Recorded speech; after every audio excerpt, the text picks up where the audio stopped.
गुरु ब्रह्मा गुरुर्विष्णु गुरुर्देवो महेश्वरा गुरु साक्षात् परम ब्रह्म तस्मै श्री गुरुवे नमः।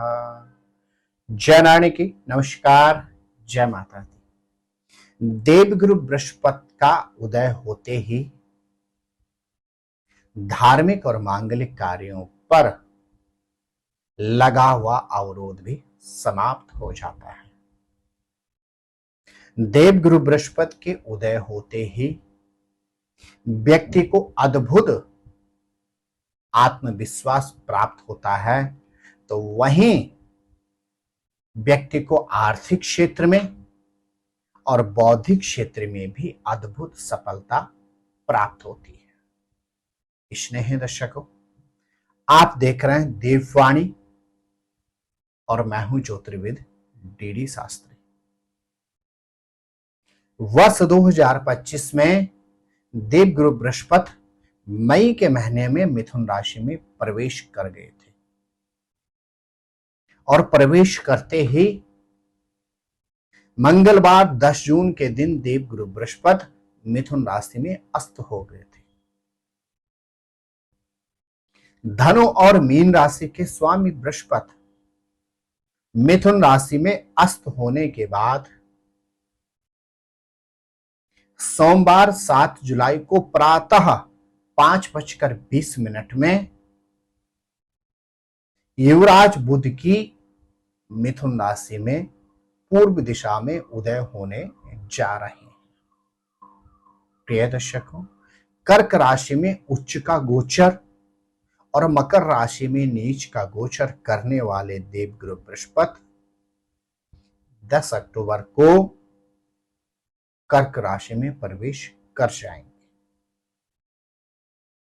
स्नेह दर्शकों, मंगलवार 10 जून के दिन देवगुरु बृहस्पति के अस्त होते ही धार्मिक और मांगलिक कार्यों पर अवरोध लग गया था, लेकिन अब 7 जुलाई को प्रातः 5:20 में देवगुरु बृहस्पति के उदय होते ही विशेष रूप से धार्मिक कार्यों पर लगा हुआ अवरोध समाप्त हो जाएगा। स्नेह दर्शकों, इस गोचर स्पेशल प्रोग्राम में आपका हार्दिक अभिनंदन और स्वागत है। इस एपिसोड के माध्यम से आप जान पाएंगे कि सोमवार 7 जुलाई से लेकर 10 अक्टूबर तक देवगुरु बृहस्पति के मिथुन राशि में गोचर से आपकी राशि पर कैसा प्रभाव रहेगा, अर्थात देवगुरु बृहस्पति किस क्षेत्र में आपको अद्भुत सफलता प्रदान करेंगे और किस क्षेत्र में आपको रखनी होगी सावधानी। स्नेह दर्शकों, देवगुरु बृहस्पति की पंचम, सप्तम और नवम दृष्टियां होती हैं, लेकिन देवगुरु बृहस्पति जिस भाव में बैठ जाते हैं उस भाव को नहीं देख पाते हैं। इसलिए कहा जाता है कि देवगुरु बृहस्पति यदि केंद्र में बैठ जाते हैं तो केंद्राधिपति दोष बनाते हैं, क्योंकि वह केंद्र के उस भाव को नहीं देख पाते। तो वहीं कुछ राशि के जातकों के लिए देवगुरु बृहस्पति बाधक भी होते हैं। प्रिय दर्शकों, यदि व्यक्ति की पत्रिका में बृहस्पति अनुकूल हो, बृहस्पति उच्च के राशि में विराजित हो, यदि बृहस्पति योग कारक भाव में विराजित हो, तो व्यक्ति को उच्च ज्ञान, उच्च शिक्षा तो प्राप्त होती ही होती है। व्यक्ति आर्थिक क्षेत्र में भी सक्षम होते हुए उच्च मान और सम्मान को प्राप्त करता है। लेकिन यदि यही बृहस्पति व्यक्ति की पत्रिका में प्रतिकूल हो तो व्यक्ति बमुश्किल अपनी शिक्षा कर पाता है। प्रोफेशन के क्षेत्र में भी व्यक्ति को अत्यधिक संघर्ष करना पड़ता है और जैसे तैसे व्यक्ति अपना जीवन यापन कर पाता है। वहीं यदि देवगुरु बृहस्पति व्यक्ति की पत्रिका में प्रतिकूल हो तो व्यक्ति को हृदयघात, मनोविकार आदि गंभीर समस्याओं से भी जूझना पड़ता है। प्रिय दर्शकों, किसी भी स्त्री की पत्रिका में देवगुरु बृहस्पति पति अर्थात जीवन साथी के कारक भी होते हैं, तो वहीं किसी भी पुरुष की पत्रिका में देवगुरु बृहस्पति धन और संपदा के कारक होते हैं। यदि देवगुरु बृहस्पति गोचर में उत्तम अवस्था में गोचर कर रहे हो तो महिलाओं को उत्तम दाम्पत्य सुख की प्राप्ति होती है, तो वही पुरुषों को भौतिक संसाधनों के अतिरिक्त आर्थिक क्षेत्र में भी उच्चतम लाभ प्राप्त होता है। प्रिय दर्शकों, अब एक नजर डालते हैं 7 जुलाई से लेकर 10 अक्टूबर तक देवगुरु बृहस्पति के मिथुन राशि में गोचर करने से आपकी राशि पर कैसा प्रभाव रहेगा। प्रिय दर्शकों, इस गोचर राशि फल को आप अपने नाम अथवा जन्म राशि के अनुसार ही समझें। सबसे पहले बात करते हैं मेष राशि के जातकों की। आपके लिए देवगुरु बृहस्पति होते हैं नवमेश और द्वादशेश के कारक, और अब देवगुरु बृहस्पति आपकी तृतीय भाव में उदय होने जा रहे हैं। आपको भाग्य का भरपूर सानिध्य प्राप्त होगा। घर से दूर देश से विदेश जाने के शुभ अवसर आपको प्राप्त होंगे। आपके अवरोधित कार्य 7 जुलाई के बाद पूर्ण होने प्रारंभ हो जाएंगे, और यहां तक कि रुका हुआ धन भी आपको प्राप्त होना आरंभ हो जाएगा। आप इस अवधि में विशेष रूप से सहोदर भाई बहन से मतभेदों से बचें। हल्दी या केसर का प्रयोग आप नित्य करें, और एक पीला कलावा यदि आप हाथ में बांधकर सदैव रखते हैं तो देवगुरु बृहस्पति की आपको अनन्य कृपा प्राप्त होगी। मेरे प्रिय वृष राशि के जातकों, 7 जुलाई को उदय होकर देवगुरु बृहस्पति 10 अक्टूबर तक आपके द्वितीय अर्थात धन भाव में गोचर करेंगे। देवगुरु बृहस्पति की आपके अष्टम भाव में, आपके छठे भाव में और आपके एकादश भाव पर दृष्टि रहेगी। तो इस अवधि में आपको क्या करना है? आपके ग्रह नक्षत्र कहते हैं इस अवधि में आपको अचानक खर्चों से सतर्क रहना होगा।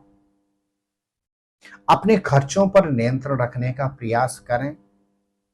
अचानक घटनाओं दुर्घटनाओं से भी अलर्ट पर रहें, इसलिए शीघ्रता में कोई कार्य ना करें। हाँ, अचानक रुका हुआ धन प्राप्त हो सकता है। आपके ग्रह नक्षत्र कहते हैं इस अवधि में देवगुरु बृहस्पति आपके प्रोफेशन में उन्नति के द्वार अवश्य खोलेंगे। आपको इस अवधि में क्या करना चाहिए? खर्चों पर नियंत्रण रखें, और प्रत्येक बृहस्पतिवार के दिन भगवती लक्ष्मी को यदि आप कमल का पुष्प अर्पण करते हैं या गुलाब का पुष्प अर्पण करते हैं तो देवगुरु बृहस्पति की कृपा से इस अवधि में प्रोफेशन में आपको उच्चतम अवसर अवश्य प्राप्त होंगे। इसने ही मिथुन राशि के जातकों को देवगुरु बृहस्पति आपकी मिथुन राशि में गोचर करते हुए 7 जुलाई को उदय होंगे और 10 अक्टूबर को आपकी से एक राशि आगे अर्थात कर्क राशि में प्रवेश करेंगे। 7 जुलाई से 10 अक्टूबर तक देवगुरु बृहस्पति आपके लिए एक और सुखद दाम्पत्य जीवन की अनुभूति आपको प्रदान करेंगे। अविवाहित हैं तो आपके विवाह के योग बनते हैं। विवाहित हैं तो संतान प्राप्ति या संतान की उलझनों से आपको निवृत्ति प्रदान करेंगे, और भाग्य में आपकी वृद्धि होगी। अवरोधित कार्य आपके पूर्ण होंगे। लेकिन इस अवधि में आपको ओवर कॉन्फिडेंस से बचना होगा, और व्यर्थ के मतभेद और वाद विवाद से खुद को दूर रखने का प्रयास करना होगा। आप इस अवधि में हल्दी का नित्य तिलक करें। देवगुरु बृहस्पति की कृपा से यह अवधि आपके लिए अत्यंत कल्याणकारी सिद्ध होगी। प्रिय कर्क राशि के जातकों, 7 जुलाई से लेकर 10 अक्टूबर तक देवगुरु बृहस्पति आपके द्वादश भाव में गोचर करने जा रहे हैं।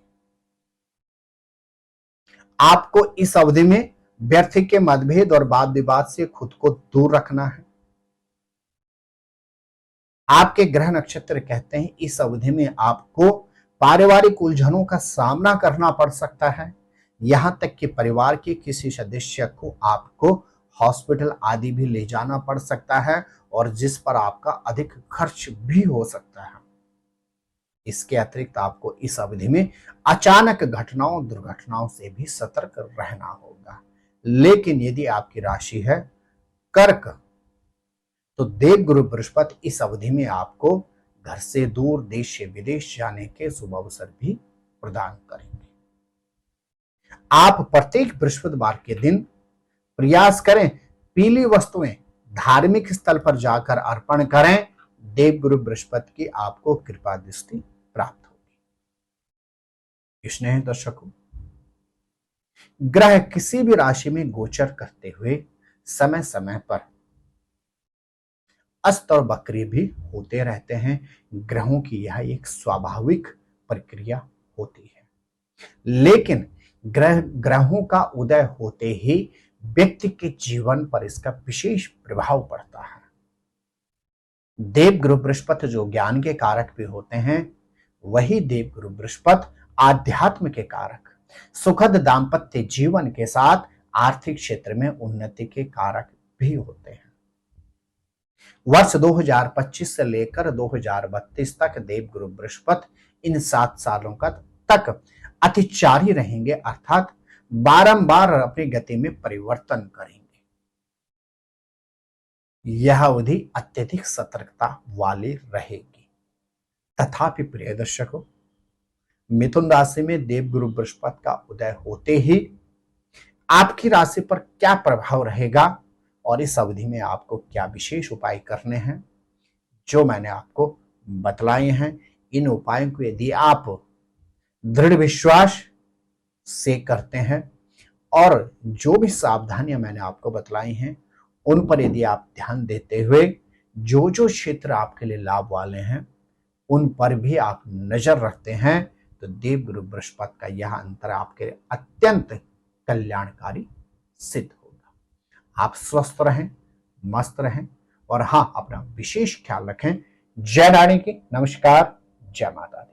ज्योतिर्विद डीडी शास्त्री जी से ज्योतिष, अंक ज्योतिष, हस्तरेखा, वैदिक पद्धति से यज्ञ अनुष्ठान, राशि रत्न, रुद्राक्ष कवच तथा वास्तु निरीक्षण हेतु संपर्क करें।